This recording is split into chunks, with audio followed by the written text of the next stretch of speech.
Tout ce que j'ai lu en 3h30 dans les transports. J'avais pas mal d'options et j'ai commencé par Une époque en or de Titou Lecoq. On y découvre l'histoire de Chloé Berthoul. Elle habite dans la ville moyenne de Gabarnie avec son compagnon, sa belle-fille et son fils. Et le cœur du roman, ça va être un secret de famille. Et bien comment vous dire, j'ai vraiment eu du mal parce que rapidement dans le livre, il y a eu des réflexions que j'ai trouvées très étranges sur le devoir conjugal, on va dire ça gentiment. Vous pouvez aller sur Goodreads, maintenant j'écris un peu plus en détail ce que je pense des livres. J'aime pas dire du mal des livres pour dire du mal, mais là honnêtement je me suis demandé si c'était pas une blague, genre plusieurs fois il y a des petits passages où je me suis dit mais on dirait que c'est presque ironique et apparemment pas du tout, et j'avais hyper hâte de découvrir parce que Titou Lecoq elle écrit des essais qui sont mémorables. Bref, je suis sortie du train, je suis allée voir La Haine, c'était très sympathique. En attendant, voilà, j'ai triché un peu, c'est pas dans les transports, mais j'ai lu un petit peu pendant l'entracte, peut-être, c'est possible. Hop là, c'est la suite du spectacle, et puis pareil, qu'est-ce que c'est joli. J'ai continué et terminé dans le métro parce que j'avais envie de savoir la fin, j'avais envie de voir comment est-ce que ça allait se terminer, mais qu'à la fin,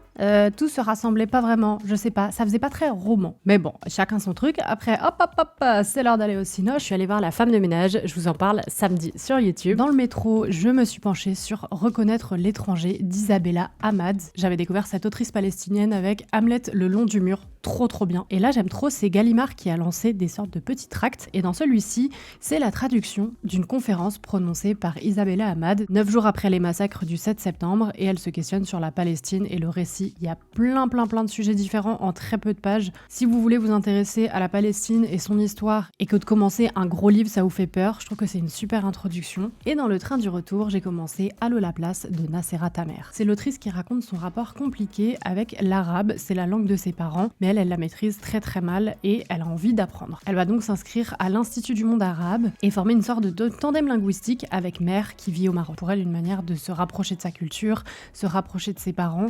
J'ai lu à peu près 70 pages. J'avais envie de le lire à toute vitesse, mais je me suis dit qu'il fallait que je le savoure. Il y a des lignes magnifiques sur les souvenirs, la transmission, le lien avec les parents. J'ai adoré, je suis rentrée conquise. Et c'est tout!